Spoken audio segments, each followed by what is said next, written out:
Suicide rates are rising in the United States according to the CDC's most recent report.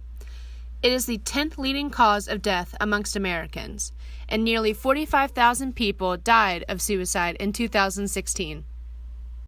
Suicide rates have increased in nearly every state since 2000.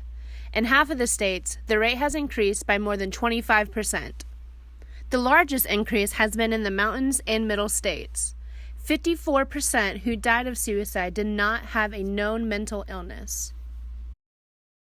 The world lost two creative souls, Kate Spade on June 5th and Anthony Bourdain June 8th. Their deaths shocked many and brought mental illness to the forefront of conversation amongst loved ones and family members. Netflix announced on June 6th that there will be a third season of 13 Reasons Why. The Netflix show follows the aftermath of a high school girl who commits suicide and explains through a series of cassette tapes why she did it. 13 Reasons Why has received praise and backlash for the content in the show. We asked a former middle school teacher what her thoughts were on the show and about the recent increase in suicide. Why do I think people get upset about the show 13 Reasons Why? I think because it brings up difficult subject matter that they feel, especially the age group that it's written for, that they can't handle that subject matter and that they, may do something to themselves. And I think people just get really concerned about that. I think that children should read the book 13 Reasons Why or see the show. I think both, really. I think the book is written for that market.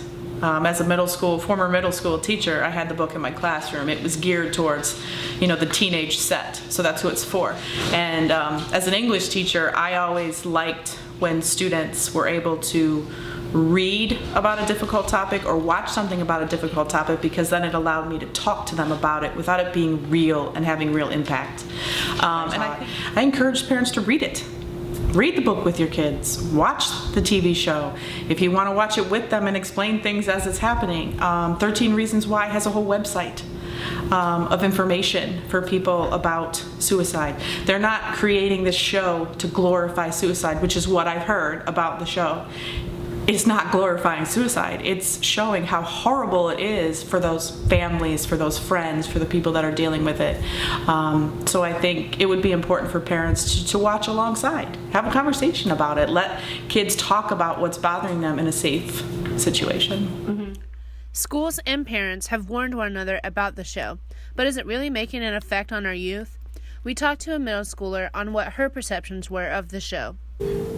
I didn't really like it because it kind of put a negative outlook on things. My friends' opinions about the show have all been kind of negative, and all of my friends' parents, the bad scenes like the rape and stuff, they haven't been allowed to watch them. Their parents went through it before them so they could tell them what to watch. No, I haven't known anyone, but I have known a lot of people that have tried. I think, a lot of people have tried cutting themselves and overdosing and stuff. I don't think they should have taken that big of a step, before they've even, seen anything, in the real world or anything. And they're basically just ending everything before anything has started. If you or anyone you know is struggling with depression or suicidal thoughts, call the Suicide Prevention Line at 1-800-273-8255 or text HOME to 741-741 and visit suicidepreventionlifeline.org for more information. This is Sarah Underwood reporting for Vanguard News.